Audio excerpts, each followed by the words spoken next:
At the beginning of this video, I want to ask you, do you believe in capital punishment? Why do you believe in it?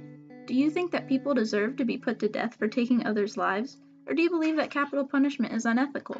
When I was reading about this project, I saw the question, what are you passionate about? And well, fighting against capital punishment and educating others about it being unethical has always been a passion of mine.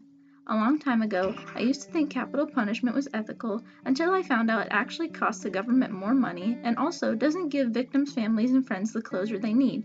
So ask yourself at the end of this video, do you still believe in capital punishment?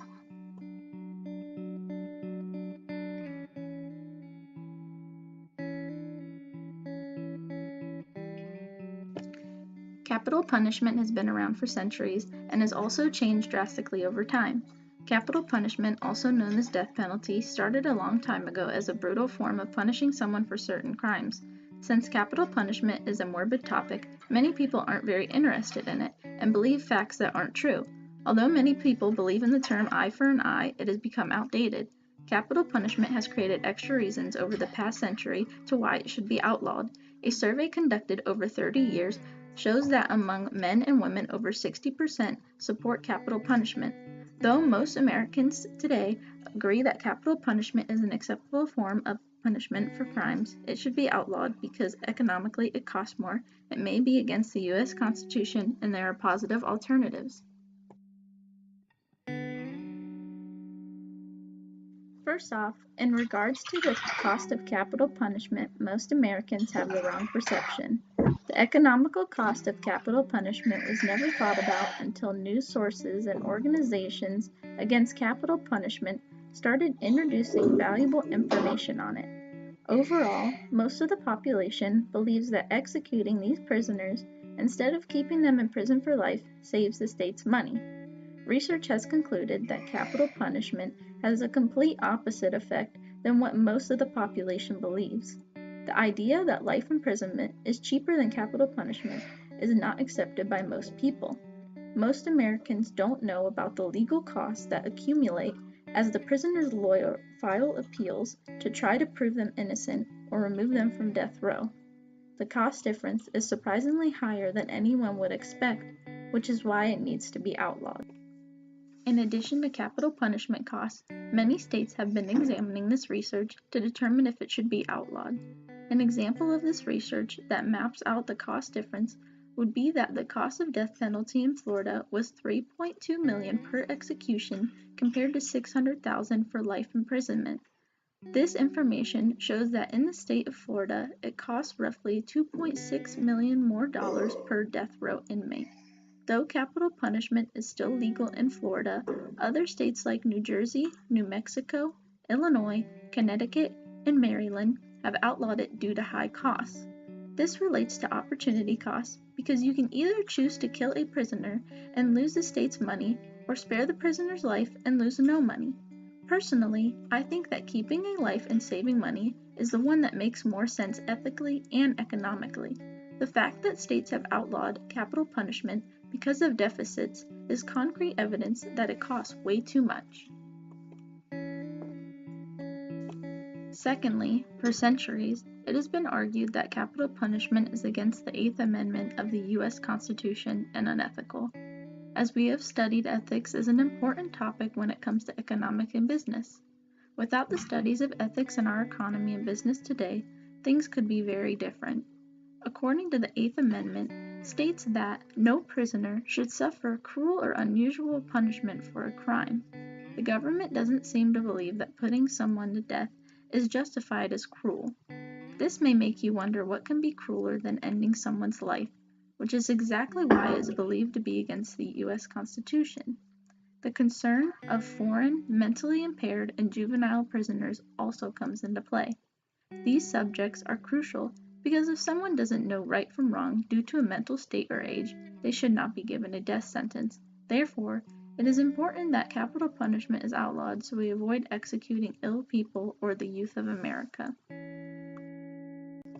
Additionally, research has shown that some prisoners have been given experimental drug combinations. In the year of 2014, several prisoners suffered additional problems while receiving lethal injection, including heart attacks, inflammation wounds, and trouble breathing. This adds to the idea that capital punishment is against the Eighth Amendment because when death row inmates feel pain, it is cruel. When these events unfolded, many Americans were wondering why the executions didn't go as planned. Biomedical researcher Seema Shah talks about how executions by lethal injection involve poorly conceived research. Her statement provides a reason to why botched executions have been happening over the years. Since experimenting on humans is unethical, scientists and researchers can only predict the outcome of drug combinations in lethal injection executions.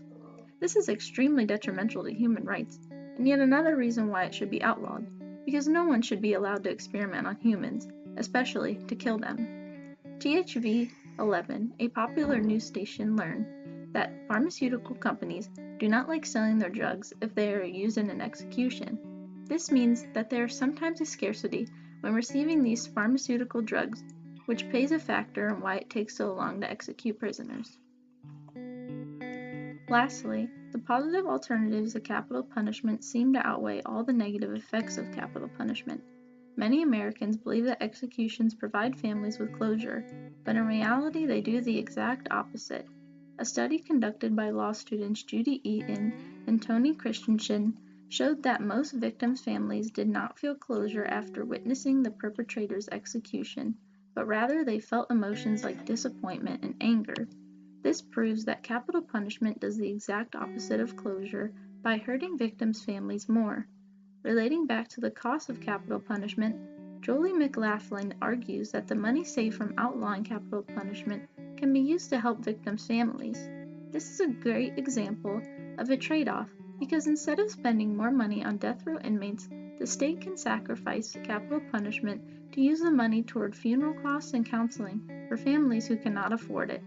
This is just one of the few alternatives that logically outweighs the negative effects of capital punishment that it has on society, and another reason to support why it should be outlawed. As we talked about the economics of capital punishment, we introduced topics like opportunity costs, scarcity, and trade-offs. Capital punishment has been a controversial topic for a long time and has emerged into a serious topic as new research proves the negative effects and unethical practices. The large costs may be one of the top reasons why capital punishment is outlawed, but as other topics emerge, they all become an important reason to outlaw it. Remember, as we said, relating to opportunity costs, the states can choose to execute prisoners and spend a significant more amount of money, or execute no one and save the state money. We also talked about how no one should be experimented on, and how pharmaceutical companies create scarcity of lethal injection drugs because they refuse to sell them for that purpose. Also, the main goal of capital punishment was to help families, but that has been proven to fail.